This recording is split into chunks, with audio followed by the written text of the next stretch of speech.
Okay, so we can start.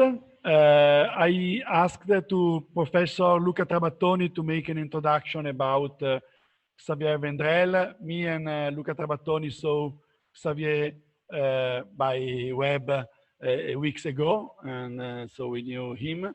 And as the field of investigation of Rural Studio, it's very close to the one that Luca made with Arco Studio. I think it's the right person to introduce the work of Xavier. Okay, so I will give the speech to Luca. Hello, Xavier. Hello to Hello. everybody. It's a very hard job, the one that Carlo gives me, exactly because I very admire the Rural Studio work from a long, long time. So I write few words and try to introduce you in the best way that I can. It's a pleasure, really, to introduce the Rural Studio work and Xavier Vendrell, because when I started my work in the cooperation world with Arco, the Rural Studio activity was a sort of lighthouse in the dark. You know, we were trying to realize affordable architecture for an emergency context, and they really succeed in this. So if you know the Rural Studio philosophy, they suggest that everyone, both rich and poor, deserves the benefit of good design. And in initial year, the studio became known for establishing a sort of ethos of recycling, reusing, and remaking. Rural Studio is an off-campus design program, part of the School of Architecture, Planning, and Landscape of Auburn in university. The program has been established in 1993 by Deiki Roof and Samuel McBee, and it gives to architecture students a hands-on education experience while assisting under-resourced community of West Alabama Black Belt. Well, most of all, at the side of the great success and the great project of the Rural Studio, I've always been amazed by this capacity of realizing architecture involving people and inventing this amazing solution. And this was for us that was, me and my friend was trying to survive in the difficulties of architecture and cooperation, was really a sort of signs of hope. You know, the hope that the architecture could still belong to who really needs it. The hope that architecture can be affordable and beauty at the same time. And the hope that our job could be useful and at the same time funny. So we, in our job, try to experiment things that Rural Studio have yet done. And that was very charming for us and very full of hope for our job. Well, Xavier Vendrell has been a consultant of Rural Studio until the 2012, and now is a professor at Rural Studio, and is also serving as acting director. So now I'm really full of wait to see the presentation of Xavier Vendrell, that I really thank to be here, but it's, I think, an opportunity for all of us. Thank you. Okay, well, thank you. Thank you, first of all, for the invitation to talk about the Rural Studio. It's something that we love and we like to share what we do. And honestly, this is my first lecture online, so that's completely different. And I will start when I got the email from Carlo saying if we're interested to participate in this event, and it says the event is about mobile and temporary architecture to reactivate places. And I said, well, I will be willing to participate, but we don't do mobile architecture and we don't do temporary architecture, because the architecture that we try to do has to be really permanent, because we are serving a very poor community. So and that's kind of a story about when the Katrina famous floods and things, hurricane hit the coast, and we were partly hit a little bit. Was a question what the Rural Studio is going to do to help us. They say, well, we cannot do anything. We cannot abandon our community. So we work for a community, and we are part of the community right now. So, but after talking with Carlo and Luca is the name, sorry, we say, well, they were interested in some of the housing approach that we are doing. And so what I will do today is to talk about a little bit what's the Rural Studio and where we are, because without understanding that, it's impossible to understand what we do. And so I start with the slide. Born and raised in Hell County. Hell County is where we are, and Rural Studio 26. So we have been here for 26 years. I don't know, oops. I don't know why the slides are not moving. Sorry, Xavier. The slide is not moving. No.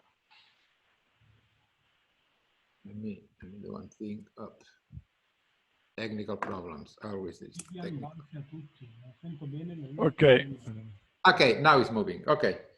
So that's kind of a quick view of a lot of the kind of projects that we do, from housing to community building, from churches to places where you collect the abandoned animals and so on. So these are the students when they arrive to Rural Studio. This is an architectural program. Our main thing is to teach students. We say we're educating citizen architects. So as you see, the students are clean and smiley and happy. I have to promise you that when the end of the semester, they're still happy, but they are dirty as a hell. And I imagine that very, very tired. So going quickly to, we are a School of Architecture. It's a 5-year professional program. So I mean that when the students leave the school, they can be licensed architects. And the students during the program is based in Arbon, is 200 something kilometers away. The students, kind of this slide at your left. The first 2 years, students are in the campus doing core courses. The third year is what we call the options and exploration or travel. We have a program in Rome, we have a program in Denmark, we have the opportunity that they come to Rural Studio, they can go to Urban Studio, which is in Birmingham, and different other possibilities. So the students explore for 1 semester these options, and then the 4th year they come back to the campus. The 5th year is the thesis year, so they can spend the thesis year at Rural Studio. And that means that normally during the year they design something, and the following year, whenever they are not students, they build. So in the 3rd year, and most of the projects that I will show you today are from the 5th year, but the 3rd year in 2 semesters and 15 students in every semester, they design and build one house and start exploring what will be, if they are interested for the thesis year, to come and spend 1 or 2 years at Rural Studio. So we always have around 12 students in teams of 4. So all the work that you will see is done in teams, and the thesis student work in team of 4. Some of these students, when the projects are too long, they became graduate students. And also we have a graduate program that people from anywhere in the world, or in the United States, they can come and be a year and a couple of months being part of the Rural Studio, and normally working in this kind of housing projects that we do. So this is Moby, the founder. These are some of the students, and as in the presentation, they talk a little bit about this philosophy. I'm not going to repeat, but the idea is that, yeah, design, like other things in the human life, education and healthcare had to be accessible to all the people, no matter what you are rich or poor. This building that you see in the back, that's our School of Architecture. That's where we are, based in Newburn, a town of 180 people. So although people think that United States is a very rich country, which it is, there is a lot of poverty. It's a country with a lot of rich people, but a lot of poor people. 14%, between 14 and 50% of the people live under the level of poverty, which seems really strange. Can you see my mouse? Okay. And so we are in Alabama, which is this state here, where 18% of the people, so a little bit more than in the medium of United States, live under poverty.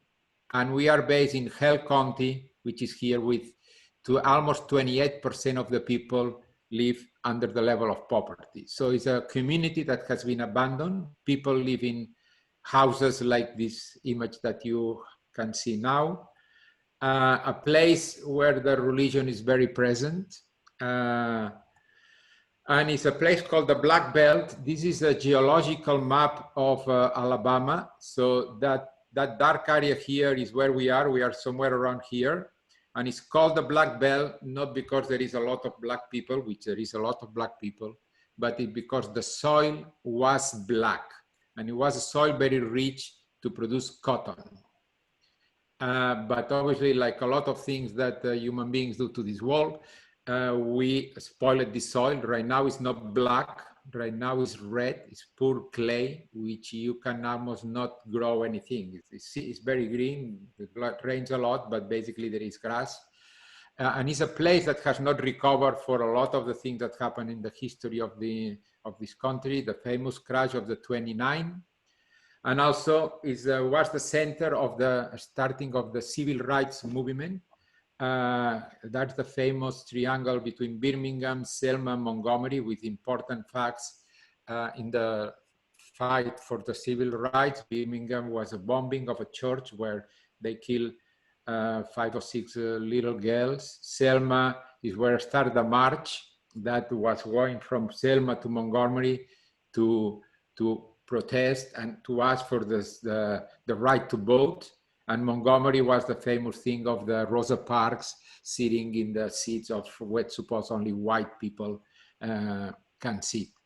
Auburn, which is the university that we belong, is at the east part of the state, and Newbern, which is here, is at the west side of the state, and it takes 2 hours and a half to go from one place to another, which at the beginning of the history of Rural Studio was very good because the upper level of administration of the university didn't know what the Rural Studio was doing. So that was probably good because they could do a lot of things that probably right now won't be let being do. But place with a strong presence of architecture, where the students also learn from there.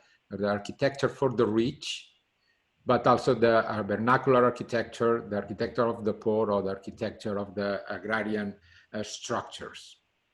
A place that has a tradition of doing things by hand and recycling and using the materials. These are the women of Gisben, that they do these quilts, recycling all clothes, and they do these amazing quilts that you can see that seems pieces of art. These people have never seen a Mondrian, a Kandinsky, or Paul Klee, but they do these amazing, amazing pieces of art. People like Amos Kennedy, that he's saying not an artist, but he say, I'm a printer, I only send message, and he do these amazing posters, very provocative. That's one of my favorite ones. I knew that God was a woman, but I didn't know that she was black.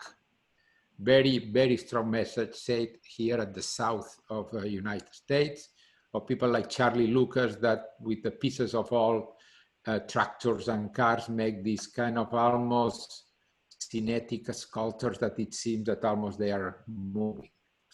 We know all the people in the community. We are embedded in the community. This is Teresa Barrows, which we did a project for her later on. She was one of the leaders of the civil rights movement. That's a picture in 1965 when she was detained in one of the demonstrations, and then you needed to write your name, put your date of birth, and where you are from. And here is the people in the community, Francis Sullivan, our postmaster, G-Bay that runs a kind of a place that you can buy some things, and it's a town of 180 people, so there is not almost anything. So, but there is this little place that's gas station, little restaurant, you can get a sandwich, and Bobby Scott that cooks our pig when we do the pig roast, which is our celebration at the end of the year. So this is Newbern, Alabama, that's downtown. That building in the center is our school. The building nearby, we use it as storage. Nearby, the white building is the post office, and the last one is the mercantile. And you can see down here a picture of that in the 40s, and it was a few more buildings, but not much. But it's a place that has not changed besides cutting the trees and transforming that in a highway. We always say that we don't take us very seriously, but we take very seriously what we do, which is our work and our work for the community. We have a lot of traditions here at Rural Studio. We have a Halloween review, which we all dress as a clowns or as a whatever we want, but we talk very seriously about the projects. So you can see the center of this circle, that's Newbern, at the southeast edge of Hale County. So all our projects mostly are based in this radius of 25 miles. We don't want to spend too much time driving around and wasting a lot of time going to construction sites, but also the more intervene in a place, the more impact you can have in the community. I will go briefly a little bit. That's how people live here. So one of the main things when the Rural Studio started was doing houses for people that theoretically they have a house, but it's a house that obviously doesn't have the minimum conditions to live. So that's the first project of Rural Studio, the Hay Bale House, which is inspired in the tradition of the Southern houses with the porch. But also this one was built with hay bale, the hay bales that people collect in the fields. Obviously at the beginning, Rural Studio was reusing, recycling, and coming up what kind of materials you can use, because at the beginning they didn't have anything. So when some Movistar and a group of students, it was not the budget or the donations that we have now. So they needed to really come up with ideas. This building in front of the house is the smokehouse. Is built by the demolition of a highway. So the roof is done with the metal signs of the highway. And these are basically, don't look like a stone, is a highway built in concrete. That's the Harry house, or the butterfly house, all built with demolishing another house and obviously adding some other material. And this is what we call the glass chapel. In reality was a community center, a chapel, a bus stop when it rains to collect the students, that these yellow buses that all of you know, pick the students, take it to the school. But this is also one lesson learned in terms of you need to know the community, and you need to, what are really the needs, and then how to act. At the beginning, obviously the projects were almost invented, and they say, well, this community doesn't have a place to meet. Let's build something for them. But they never meet. Maybe they didn't need it. That so right now, all the projects that we do are based, one, in the knowledge of the community. And again, we are part of the community. Students come and go, but faculty stays, or staff stays, or the Rural Studio as an entity is there and is part of the community. So I will fly a little bit, but you will have a sense of the projects that we do. We do, for example, that church was almost ready to fall. The community asked if we could fix it, and it was almost impossible. So the Rural Studio built a new church for this community. You can see these steps here is the steps of the old church, and recycling probably 80% of the material and adding some other material. We built this amazing, beautiful church. Again, these projects are designed and built by a team of 4 fifth-year of thesis students. That's a project that is very important for the studio because it was an intervention on a big park. And we learned that you can do a lot of things if you do it step by step. That was a park that was abandoned, was recovered, and then was 4 interventions, which was a pavilion where the community can meet. It was some restrooms that they were going to buy some prefab restrooms, and they asked the studio where to place it. We asked the money that they have for that and the grant that they got. And we decided to design the bathrooms, and we still will be a bathroom that you will do what you do in a bathroom, which is all of you know, but also will be people coming just to see these bathrooms. These are sections. So that's the view of someone sitting in the toilet. If you look up, that's your view. That's another one that you see when you are looking at when you are sitting in the toilet. Also, then we build a bridge that connects a walking path. It's a bridge that also people go and there and fish. And the last project was a birding tower. So a place, a lot of the projects of Rural Studio has a hidden things that people don't know, which is try to bring economy to the place. The students in the research, they realized that watching birds is one of the business at that time that was growing more in the United States. So there is people from New York, Seattle, whatever, that likes to watch birds. So in order to watch birds, you need a tower. Students start design, and if someone comes from New York or whatever, that means they will spend 1 or 2 nights in a bed and breakfast, they will put gas, they will go to a restaurant and so on. So that brings some little economy in a place that there is not much. And after start designing the tower, they realized that was very complex, but they discovered that for $10, you can buy an old tower that the firemen were using in the forest to control the forest, the fires. Right now, everything that's got to satellite. So they paid the $10. They did a training course about how to take it down and put it back, and obviously re-engineer and make a stairs that were easy to go for up. And then there is a little path that you find in the forest after you cross the bridge, and you find this amazing tower. That's the path. You go up to the tower, and then you have this amazing view. This is a tower that's 35 meters tall, so you have an amazing view. There is a lot of water. There is a place where the birds live, but also is part of the migratory path of the birds.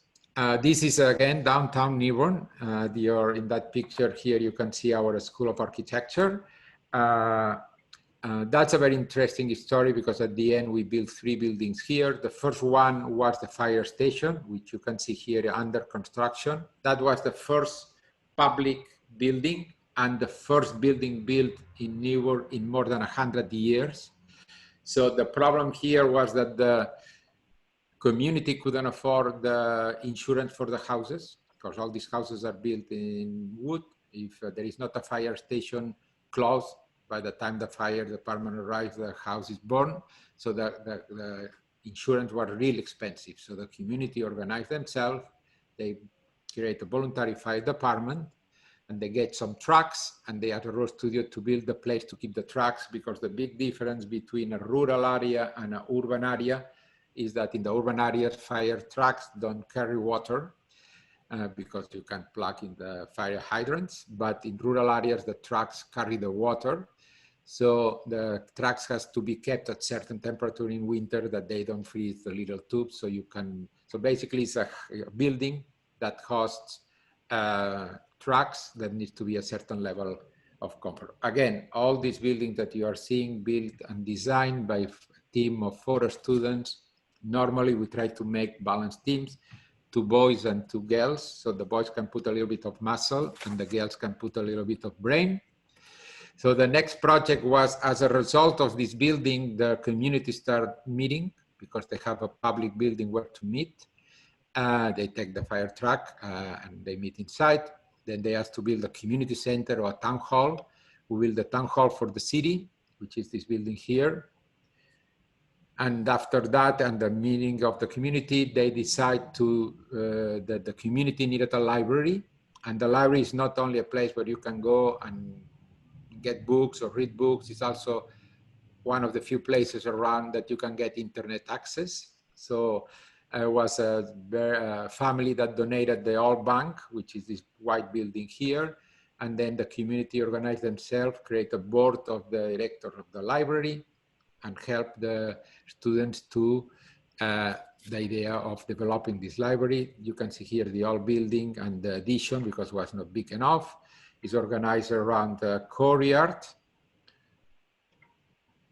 And this is Lions Park, which is a project that has been done in 12 projects. Start slowly. It's a huge, huge park that has a lot of little parks. Start with a grant of baseball for tomorrow, building baseball fields for the kids that goes to the school. We try that all our projects is a way to connect the community. Obviously, we live in a community that has 2 or 3 different communities, and sometimes they don't relate too much each other. That's the park, the baseball fields. There is a skate park. There is a playground for kids built with recycled barrels. Has been a big success. That's the scout hut for the Boy Scouts of the town. That's part of the park. One of the projects was all the landscape. There is also some areas for shade. This is a project, you can see here, for example, the team, in that case was a team of 4, 3 boys and 1 girl. They designed a Boys and Girls Club. That's a place where families that work and don't have resources, the kids are picked up at the school, and meanwhile the parents are still working in the afternoon. The kids can go there. There is some instructors that help them to do homework, or they play till the parents can go and pick up the kids. That's the building, and again, a building built by a team of 4 students. That's the interior. And this is Teresa Barros. We did a building for her, which was really, she has in these 2 shotgun houses that you can see at the bottom, a museum called the Safe House Museum. In that building, Martin Luther King was there a week before he was assassinated in Memphis, Tennessee. The mom of Teresa at the time housed Martin Luther King and keep it safe as the Klan was trying to catch him. And he transformed that building in a museum. More than a museum, is a memorial. The most important part is these pictures, like the one of Teresa Barros when she was detained, that all the people in the town that was involved in the civil rights movement was detained. So now little kids go there and see, oh, that's my grandpa, that's my uncle, that's, and there is this connector between the 2 parts of the building with a picture of the Selma March to Montgomery. So that has been flying around the rural studio of 26-year history. Obviously, we have done around 200 projects. We build right now around 5 a year. And as I said, the beginning, rural studio start with doing houses for people. People live here mostly in mobile homes, which is designed and financed like a car. So you buy a car and you start riding it, and then the value of the car start going down, and you can buy a second-hand car, but the same, and then at the end, there is no value. But also cars are designed not to last long. So in the same way that mobile homes. So you can invest your money in a mobile home, but you are losing your money. I don't remember exactly now the percentage, but I think probably 60% of the population in this area lives in mobile homes. And mobile home for certain things is not considered home because there is no foundation. They are just placed on the land, and that's it. If you want to apply for a mortgage, you cannot get a mortgage for a mobile home.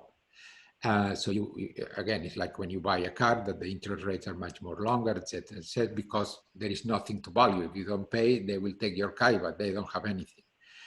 So This is again another example of the houses that the people live. This is Dave, which we built a house for him. And as you can see a little bit here in Hell County, there is probably 4,000 people living under the level of poverty. Almost 1 million in Alabama, and 14 to 15 million in the southwest of United States. So we start thinking about if it will be possible to design a house that's affordable, that can be used in all this area because the weather conditions, the cultural conditions, and how people live. And we start this project called the 20K. And the 20K is not a magic number. Obviously, now it's not 20 because that was 13 or 14 years ago. The 20, it was that project started with the research, and we realized that was a mortgage, a system of mortgage through the Department of Agriculture, through the USDA. They have a Department of Rural Housing to implement rural areas, so people could apply to this program to get a mortgage to buy the house. But people in this area didn't apply. The question was why? And the two reasons, one was because the thing that was in the market was a house that cost at the time $70,000 or $80,000, 2 or 3 bedroom house. And we realized that most of the people that need housing is people kind of 50s or later, that they cannot get a job. Most of the people because there is no job, but also because they have some kind of discapacity. And these people, some of them are veterans of war, and these people has they live with the subsidy of the government. So at that time we studied how much money one person like this had was 700 something.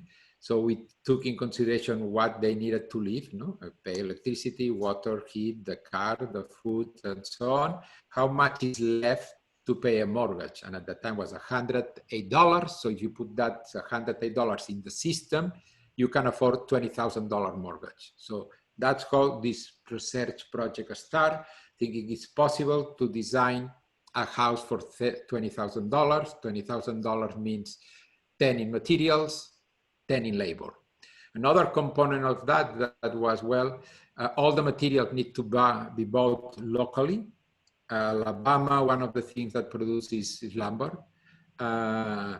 All the land of Alabama at least has 70% of forests with trees or places where people grow trees to be sold for lumber. But also the idea was to buy locally, so you improve the economy of the place, but also then it's easy to maintain a house. No, if you buy something locally, you can go, and if something breaks, you can buy it and replace it. And the other component in terms of the economy is a person that knows a little bit to build. With 3 people can build probably 14 of these houses a year. So that means 4 families can make a living in a place that there is not too much jobs. So this is the first one. That was an experiment, and like all the experiments, the important is not to be successful or not. The important is learn something that you can apply to the next experiment. So we start iterations, and then we criticize these iterations. So that was criticized that looked like much like a mobile home, and what the people expect is a home. And so we start then playing with very radical things, very radical materials, a house that even didn't have partitions inside, because if it's for one person or maximum a couple, why you need partitions? And with questions about, well, how many windows you need. If a window costs $200, it's better to put 2 windows or invest this $200 in more square footage, or so on. No? Very, very deep conversations about what you can offer for this minimum amount of money. At the end, it's like there is 2 sinks, one in the kitchen, one in the bathroom, or 1 sink that's accessible is enough. No, trying to understand what's the best approach, the best approach. The next one down is called the truss house, because when you build one of these houses, there is a lot of material that's built with a traditional system of wood frame construction. So if one of the expensive part of the house is the foundation, if we transform this wall in a truss, maybe then we can minimize the point of foundation. We can save some money that can be saved or put in other parts of the house. We realized that these houses maybe architects like, but this material for the local people was associated to be in a farm or in a factory, and they didn't feel that was a home. So we started developing different projects, and after a few iterations, we designed 3 houses that right now are a 1-bedroom that we consider product line, and we'll talk about a little bit of that at the end of this presentation. That's Dave's house, a house, kind of a shotgun house that you enter from the front with a skin front in the middle, in the front. Then you enter, you have one space, a dining living room, a bathroom, and a back room. That's Mac's house. We always gave these houses to a person, and we named the house of the name of the person that we get it. That's Mac's house. That's a long and narrow house, but the difference between this one is that you enter through this porch that's in the middle, and then in one side you have the living area, in the other side you have the night area. This is Joan's house. That was also an experiment of a start. Well, if one of the most expensive parts of the house is the facade, if you do a squarish house, theory a square, that close the same square meters will have less facade, so you save money, but also studying how the same house rotating and flipping and mirror can start generating a little community that you don't feel that the house is the same and repeated.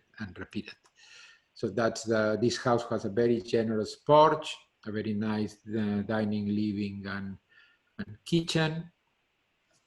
Then we start talking about accessibility. All these houses are built in piers. That's the traditional way to build here. Also is a way that you separate the wood from the ground. The soil here is clay, and is expandable clay. This soil really moves. So that's how traditionally people has been building here. But the question was, has sense to build a big ramp to go up to a house, when maybe if these people is handicapped or has wheelchairs, will be better to build in a slab. We start experimenting with that. Then we start building 2-bedroom houses, because at that time we have 3 1-bedroom houses that we like and can accomplish different site conditions. These are 2 more examples of 2-bedroom houses. And again, if you look at these houses, they have some learning and something that people can feel that's a house, but also it melts in some way to the vernacular architecture of the place. That was there are 2 different houses, those seems the same.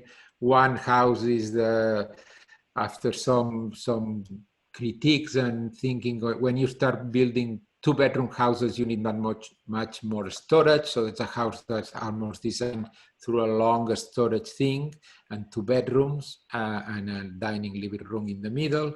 And the one down is called the income house, which is a house 2-bedroom that has a little addition that can be used for your business. You can rent it to someone. You can do it at the bed and breakfast.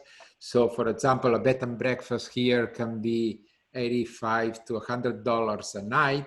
If your mortgage was $200 or $300 now, means that if you rent this thing 2 or 3 nights a month, well, you can pay your mortgage almost is free. So we are always trying to get solutions that help the income of the people.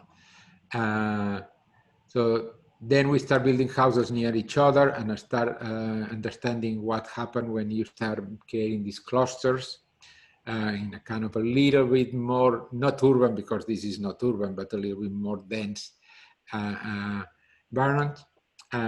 That's the income house built.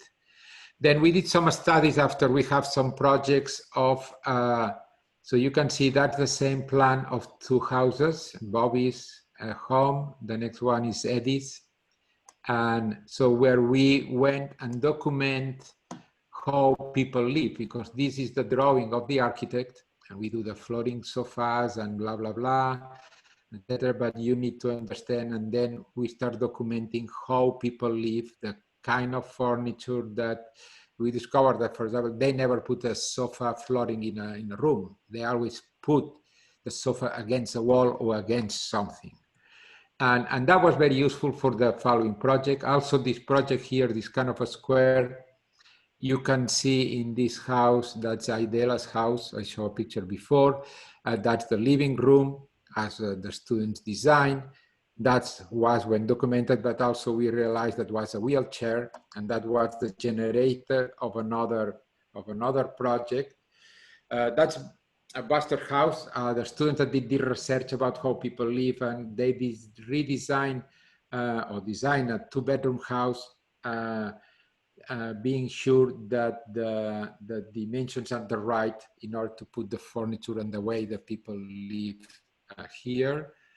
This is Buster sitting happy in front of his porch.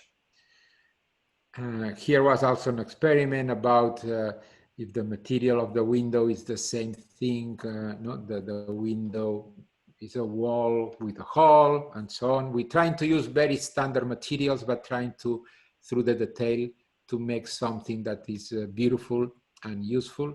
That's a project that we did 2 years ago that we redesigned. That's Dave's house, the one I showed before. And here, every year we gave an agenda to the students based on observations that we have, sometimes by the students, sometimes by us, sometimes, but there is a team that is part of the Rural Studio called the Front Porch Initiative that is implementing that in the real world, and I will talk a little bit that later, but they make also observations. So one, the origin of the 20K project, we were thinking only about the cost of the mortgage. But if you have a mortgage, it means you have a house, you will pay insurance and utilities. So can we move at the end, you will pay, let's say, whatever, $500, but it doesn't matter how you pay it. So if you save $1 in electricity, this dollar became $200 in construction. So can we build a house that's better, that performs better in terms of energy, that will last better in terms of time, so that that you have a better house with the same money? And the moment that also you finish paying your mortgage, also that time you will save even in energy. So so doing some tests and some research, they lower the mortgage, sorry, they increase the mortgage, but they lower the cost of the house. So that's the project we did last year, and that's the house that I was showing before, Idela's house, as the students design, showing up the wheelchair, and then showing up a bed in the living room. So the woman that was living there was in a hospital bed, so she couldn't move, but she didn't want to be inside the room. So you want to be where the life is of the house. So the house that the student designed, and you can see big things like this giant door, so that the bed can be easily moved outside so you can be in your bedroom if you want. You don't have to be all the time sleeping in the living room, but you can go and you can be part of the activity of the house, or even if you want, you can. So it's a house, and again, it's a little bit different of this temporarity thing. It's a house that's for your life. You can get your house when you are young, maybe you're married, maybe you have kids, and then the moment you are old, maybe you are sick, but you don't need to move off your house because one of these conditions. And we work a lot with these observations, and that's the project that we are finishing at that time. Obviously, is not built because the coronavirus closed the rural studio, like a lot of countries around the world. But one of observation is that people start with a house that's small. That's a house you can see is a square with a chimney, which is this piece in here. And with time, they start adding rooms.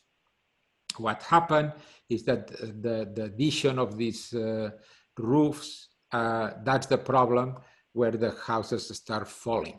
So, so that was an observation that we got. So the other thing is, obviously, if you have a house that you can keep and maintain, at the end still is a house, and maybe you have some value. If you have a mobile home, you make this investment, but at the end of that, you don't have anything. So the idea for these students was design a house with a system of construction that's called pool barn, which is cheaper than the traditional one. You basically do a slab, you do some columns, and you can build very quickly a roof. So the idea was, with the money that you save with this system, you can build a bigger roof and a bigger slab, and then design a base house that has 1 bedroom, a bathroom, and a kitchen, and a dining living room, and then you can start adding rooms under the same roof. So that means that the problem of the roof disappear, and you have something that you can keep it as it is, or you can make it grow with years. So this is kind of the concept. No? This is the big roof with the little base structure, the dining room, the bathroom, even with in the moment that there is more people living here, well, at least the sink, you can use it without using the bathroom. You can maybe enclose that space or not, but or you can grow in that way, or there is different possibilities that you can build these different lifestyles under the same roof. And this is a project that we finished that based on this kind of, maybe that's the wrong name, the technology. So we know how much these houses cost. We use wood frame construction in certain ways, maximizing the use of the material. So any material does more than one thing for you. We use these metal claddings and so on. So that was a project for a doctor that's the site. It's a doctor that's practicing a new way of rural medicine. And he has different programs, but one of the programs that he has is host, normally all ladies, but in general ladies that needs temporary housing for different reasons. A lot of the times is because some mental issues. Obviously, minorities are not diagnosed certain mental things, schizophrenia or whatever, things like that are very easy to treat. So this doctor has houses and hosts these people. And then he approached a rural studio, say, well, why you don't build one or two of these 20K houses and I can host more people? And the conversation with him, well, why you build houses? Why we don't build something for these people? So that's the original project. The student designed these little units that are 25 square meters that has kind of a public thing. So you can decide to this window and to this porch how you relate with your neighbors. And then they have this private part in the back, this one space with a system of curtains you can close and make your privacy. You can close in here, you can close in here, or you can close in here. And then you have this back terrace that's completely private. That was kind of the master plan, that at the end it was a laundry for all the people, plus a big kitchen dining room that if they want to meet and cook together. That the first part of the project was to build the first 3 and test it for a while. I think a few weeks ago, the first 2 female start occupying this thing. We will test it, learn about what things need to be changed, and then finish the project with this improvement, test it again, and that can be kind of a prototype that can be used in the future. Because it's an unfinished project, the students said that's the space of one of the units, but it's covered, now it's kind of the porch. But that's used the same system of construction that we use for the 20K houses. That's the view of this is the house where the doctor hosts these females. That's the view of the porch with this kind of public component. That's the entrance of your unit. That's the end where all the smokers go and a smoker run here. And that's the first users that, as I said 2 weeks ago, I think we start getting some users. And there is an important thing in this unit is the placement of the bed. You can occupy this kind of a space in the window as a bed, or you can use it in different ways as you decide. So every user can inhabit that in different ways. So I'm finishing almost. I'm talking. I talk about this part of Rural Studio called the Front Porch Initiative. So this is a team of people that is putting this thing in the market. We have all the drawings to build these houses. So if you are a private non-for-profit developer or a municipality and you want to build these houses, we gave the drawings and you can build it. We don't charge anything. We help a little bit in the placement of the houses. If it's one, it's very easy, but if there is 2 or 3 together, sometimes they need a little bit of design.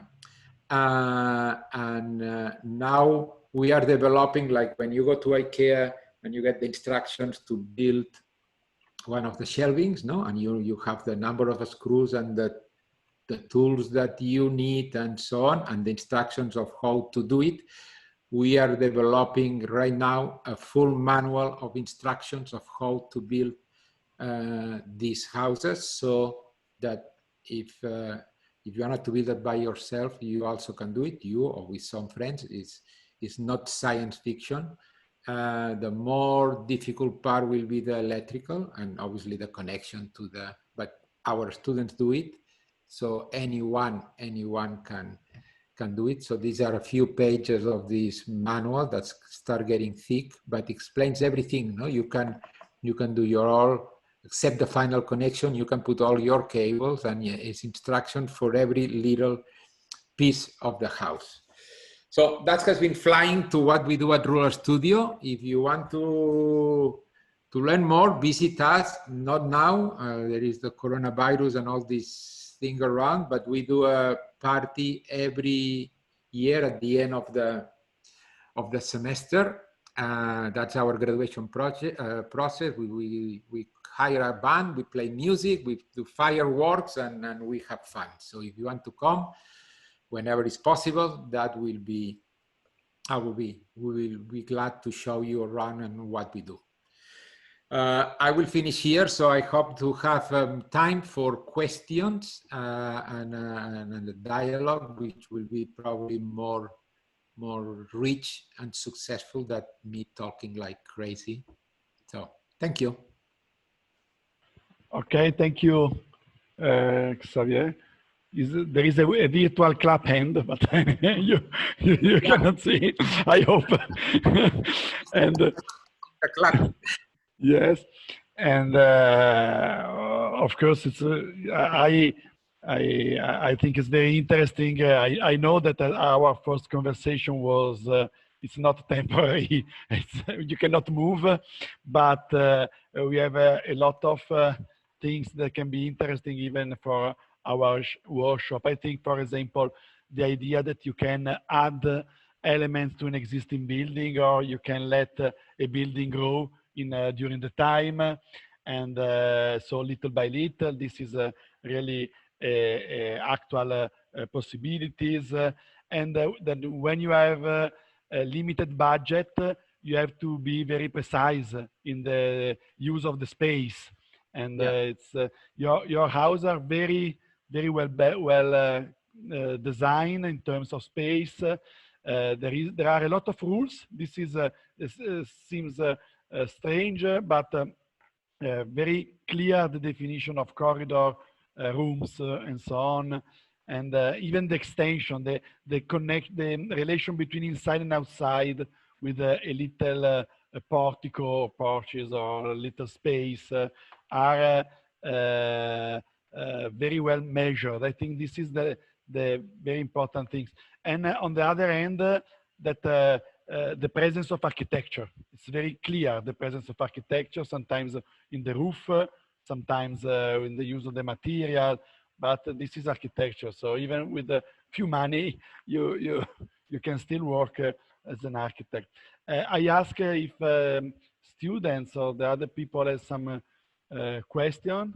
You can raise your hand in virtual mode, and you can make it.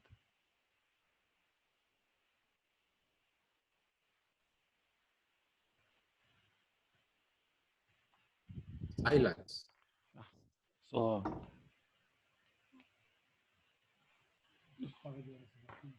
okay, because otherwise I will ask to Luca to start with a question, and maybe students little by little become less shy.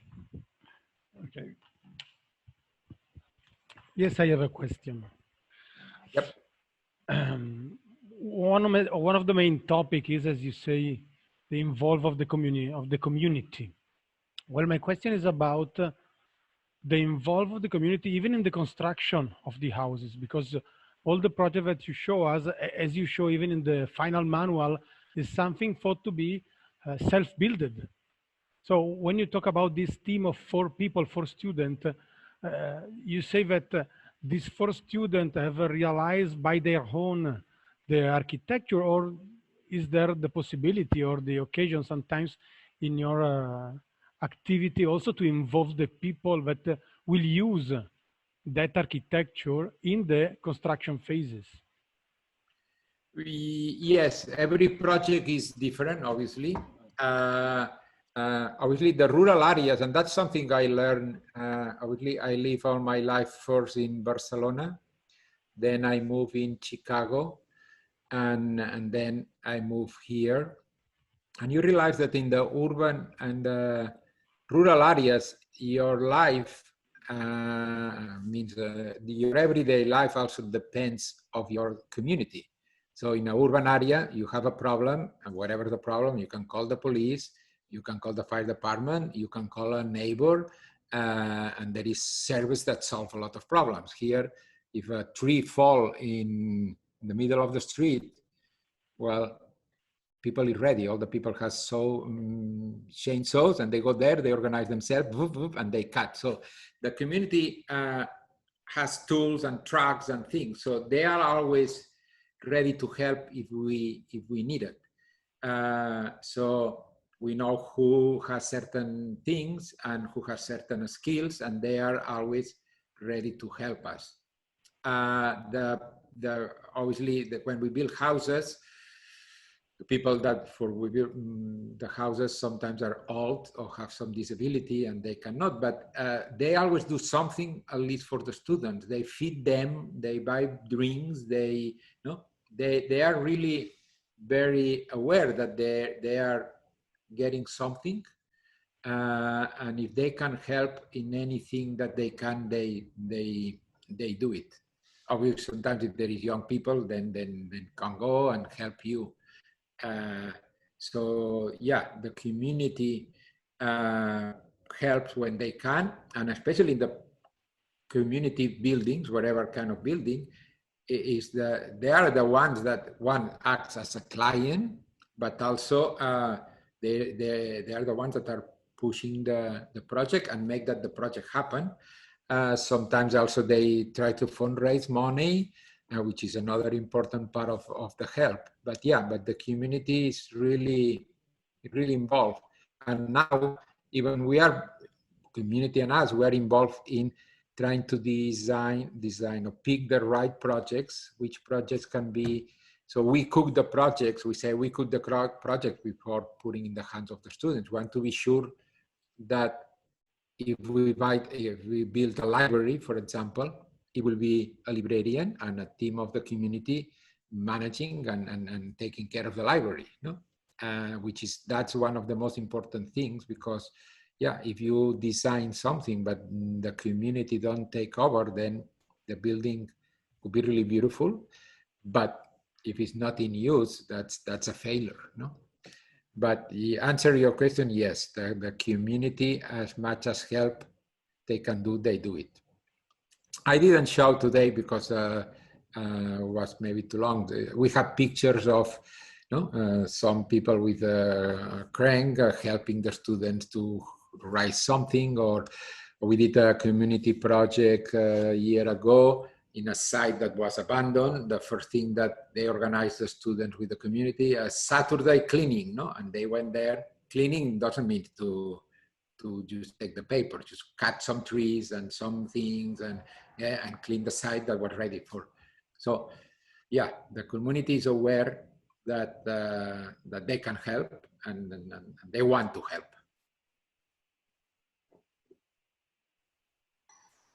I have a question. Hi. When I see your projects, especially for houses, as I can say, is really very like American style, in the sense that mobile home used for houses is very typical of Americans. Here in Italy or in Europe, you can use mobile home only for tourism or for refugees or gypsies.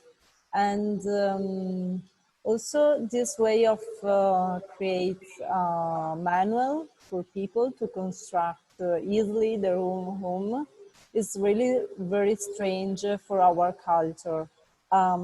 What do you think it can be exported here from this knowledge in Europe? Is it possible for you to create this kind of architecture? Well, that's a good question. I am from Europe, so I'm from Barcelona, Spain. So I was used to build, and all the projects I do and I did, and project in Barcelona are brick or concrete and blah blah. Here in this country, there is a tradition of building. All the people, and it's probably the way that the country has been built. So all the immigrants arrive and everyone build their own house. So what's the easy way? Wood. You cut a tree and you can make lumber. So there is a tradition of people here doing things and having the tools. So we always say we as architects, we work with the place, no? So what and the place is not only the physical dimensions of the site, is everything that involves the place, the people, the culture, the tradition, the materials, and so on. Here in general, a lot of people build their own house, and if they don't build a house, they build a garage or they build something. So we wanted a technology, which is the one also that's easy to build. To build in wood, it's the cheapest way to build here. Obviously, the foundation is concrete, but to build in wood is very easy. You just need basically a saw, a hammer, and nails. With that, you can build a building. And if you don't need even a structural engineer, because the more nails you put, the more strong will be. Then you put 10 more, and that's it. No. So that came from the tradition of the place. Obviously, I think you can import, because that's a question that that a lot of people ask. Oh, a lot of schools that say, we want to do a rural studio in whatever, in Argentina, in Mexico. Well, I think you can copy or you can use the model, but you need to adapt it and learn it from where you are. And that requires some time. And my advice to the people that want to do that is say, well, start doing something. Obviously, you see the projects that we build now, and the Rural Studio has resources. One, because we got more money from grants, and we got donations of people, donations of companies that donate material that the students can use for free. Every team of students now has a little trailer with all the tools that you need to build something, you know? And then we have a storage place where you have other tools that maybe you only need once in a while. The first house that I show you probably was 5 guys or girls with a couple of hammers and scavenging some wood and hay bales and building something. No? So it means you need to start doing and understand what you can do and what you cannot do. And what the community and the place offer you. So it's very difficult. Yeah, we in Europe, we build with brick and concrete, but well, at the end, to put brick is a little bit more complex or more tedious, but you can probably do it. But you need to start probably small, trying to do things, and well, we don't have the tradition of wood, but a lot of people now in Europe is building in wood because it's more sustainable too. So I think it's doable, but again, it's a balance of the place where you are, what the cultural, the needs, the community, and everything. No, and every place needs their own answer. No, so. I would say yes, it's applicable. The concept is you can do it. How? I don't know. But Thank you. welcome. Okay, I don't know if there are other questions. Okay, yes, there is one. Hi. Okay. Hi, I have a question, and is about the thematic of self-building, because there are not many architectural schools and universities that use this practice to teach architecture and to transmit a culture that is also a constructive culture. So I would like to much better understand which is for your school the importance of this process of the self-building process in the inside the course. So your question is, can you repeat the precisely? Your voice is a little bit broken. Can you repeat the question? Sorry. I don't hear. Can you repeat your question? Oh. Sorry. Could you repeat the? No, I have to repeat the question. Yes. Yes. Okay. So the question is about self-building. Okay, about the topic of self-building, because it's, for example, also in the poor countries nowadays, this practice is very used to cut the cost of the buildings, but also to involve people of the communities and these things. But it's not really used self-building as an educational process for architects. So you are one of the architectural school that use this practice. So I would like to understand better which is the value for you of this. Well, for me, it has a lot of value. I wish when I was a student to have had this opportunity. Even in the way that the program was funded, is the philosophy is, well, some of it came from the world. He was an architect, but also he was an artist. So he was used to do his work, no? Whatever is a painting or sculpture.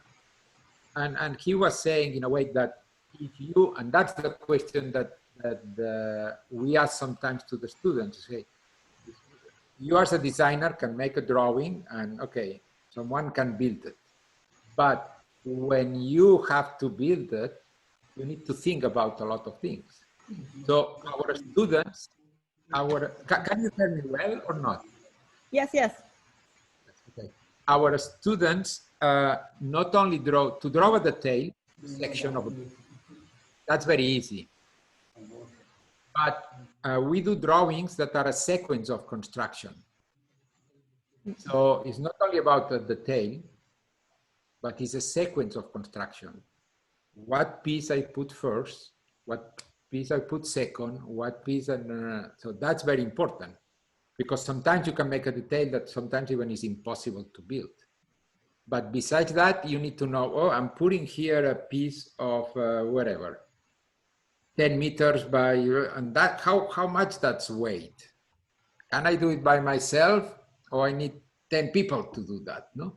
So the students, in a way, design the construction process too, because that's very different than just to make a detail of the, so that's an education that's amazing, no? Because then you think every time that you make a line in your paper, well, now you don't do lines in paper because you do lines in computers, but every time that you do a line, you have an implication about how I do it, no? How I do it that in the reality, no?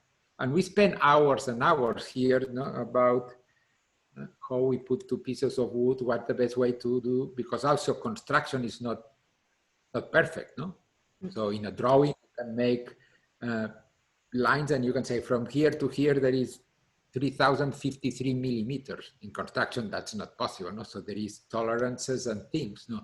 So to learn all these things, it makes you think differently in the way you design. And I think the students really value that. And that's what most of the students that apply for the Auburn University program, they apply here because also there is the possibility to do rural studio.